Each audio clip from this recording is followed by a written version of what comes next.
যদি কখনো হই নীল অপরাজিতা, নীলকণ্ঠ বা এক টুকরো আকাশ, অথবা হতে চাই তোমার বইয়ের ভাঁজ করে রাখা পৃষ্ঠা। এখান থেকে শুরু হোক আবার নতুন করে জীবনের পাঠ, নতুন করে আমাকে চেনা।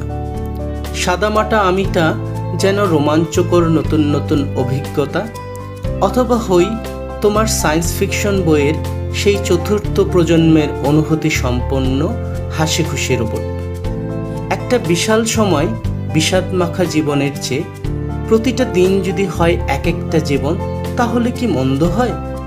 প্রতিটি জীবন যেন হয় অন্য জীবনের চেয়ে আরও বেশি তৃপ্তিময়।